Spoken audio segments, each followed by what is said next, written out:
Miss World Namibia Selma Kamanya made history by securing a spot in the top 8 at the 72nd Miss World event held in Hyderabad, the capital and largest city of the Indian state of Telangana.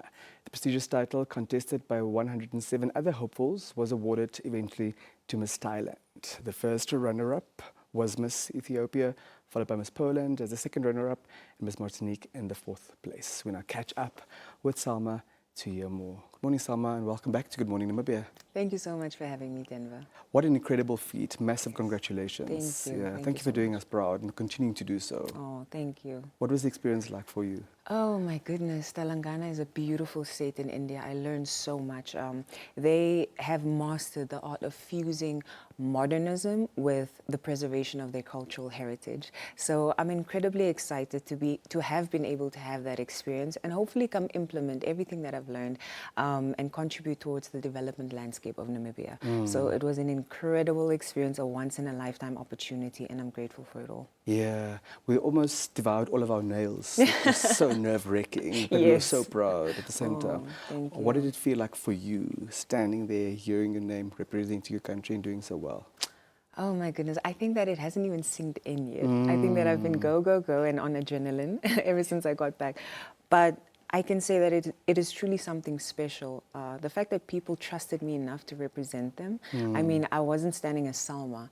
Whenever they would call you, they would say Namibia. So they titled you by your country name. And so it was affirming that it wasn't just me on stage or participating in these events. It was 3 million people with me. And so what made it even more special is I felt the spirit of Namibia with me on the stage every time I went out, because I saw the comments, I saw the messages, I saw everything. And once again, I'm going to say I'm grateful a lot during this interview, because I truly am. Yeah, that encapsulates my experience. Yeah. It might be difficult to single out one moment, but which was the most rewarding moment for you? Oh my goodness. There were so many rewarding moments. I mean, I think that most people know that this is my second time representing Namibia on the international stage. And what I loved about the Miss World experience, it was so redemptive to me in a way, because my first experience was not that great. Just because I was more inexperienced, I was younger, I didn't know what to expect. But this time around, having that experience, I knew what to expect. I could better anticipate for it mentally. And so I think that, you know, throughout my journey, I just made it a point to take it one day at a time, because that's really all that you can do. And the moments that stuck out to me was every single time that I thought I wasn't adequate or proficient at something, but I believe that God showed up for me, because I would say a prayer and I'd be like, you know what, as long as I'm doing my best, that's okay, that's enough. And that has paid off tremendously. So to God be the glory. I'm super grateful. You've always owned every moment of your journey, and your authenticity is one of the features that we admire most about you. It must have been a challenging journey as well, returning to the global stage. Absolutely. Which were some of those challenging moments for you? I think from the moment that I heard that I would be appointed to go to Miss World, I mean, I'm older now, I'm 28 years old, and mentally, you know, it was a moment where I was like, do I still have it in me? Can the old horse still kick? Yes. And so I was mentally, you know, it was very challenging from the get-go. Also because I only had 3 weeks to prepare. And the pageant was about 24 days, so 3.5 weeks. So can you imagine that I had less time to prepare than I had to compete? And so there were many things that were telling me no, basically, in a nutshell. However, I believe that God showed up for me on the stage every time I was presented, every time I was tasked to speak. And now looking back at it, I can just say that it was a God thing. But apart from that, you know, once again, carrying the spirit of the nation with me has empowered me in a way that I've never felt before. And I'm so incredibly grateful to continue my journey here in Namibia. Did you experience a lot of Indian cuisine, or is it a bit risky to embark on, firstly, a different cuisine, but particularly Indian cuisine, when you had to perform the whole time? Yes. Wow. So the cuisine in India, I think that most people know it's spicy. Yes. So every time before we would arrive at a buffet, or when we had a chance to speak to the chef, I would be like, is this spicy? I'd whisper to him. Yes. Just because I don't handle spice that well. However, they were so accommodating, and they were aware of the fact that many delegates and contestants weren't used to the same spice level that most natives do have. So they accommodated us beautifully. I'm a vegetarian as well. So it was incredible for me to explore all of their vegetarian options. I mean, they're so diverse, not only in their culture, but their cuisines as well. And they accommodated incorporating Western dishes. So there was always something familiar. So I didn't have that hard of a time acclimating. They were super accommodating. Great. Which is your key takeaway from the experience? Oh my goodness. I think that number one, authenticity will take you far. I made it a point to be as authentic as I possibly could be during this journey, because my advantage of having competed internationally before, I've seen it all.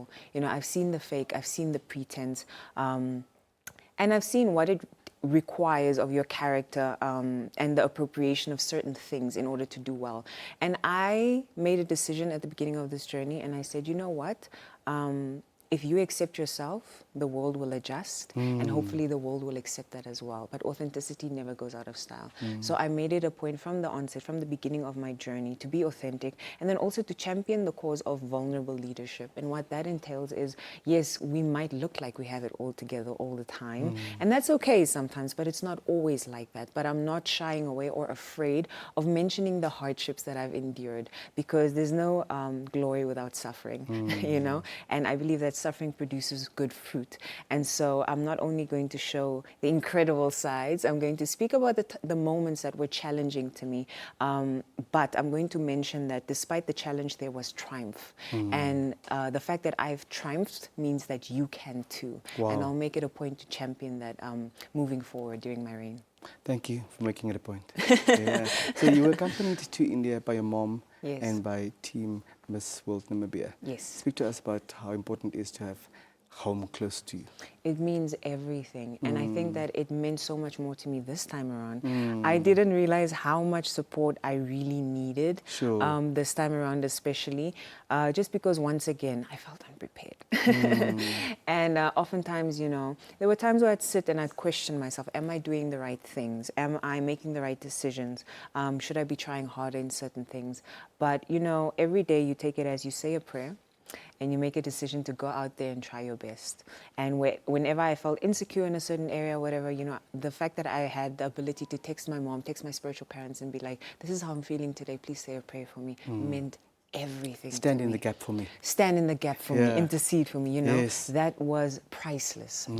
I can't begin to describe or encapsulate how that made me feel. It made me feel supported, loved. It made me feel rooted for, and it made me feel like I can conquer despite feeling unprepared, Sure. despite feeling insecure about certain things. There are people that genuinely support me and believe in me, and that means everything. Unconditionally so. Absolutely. Yeah. Any final thoughts before we say goodbye to you?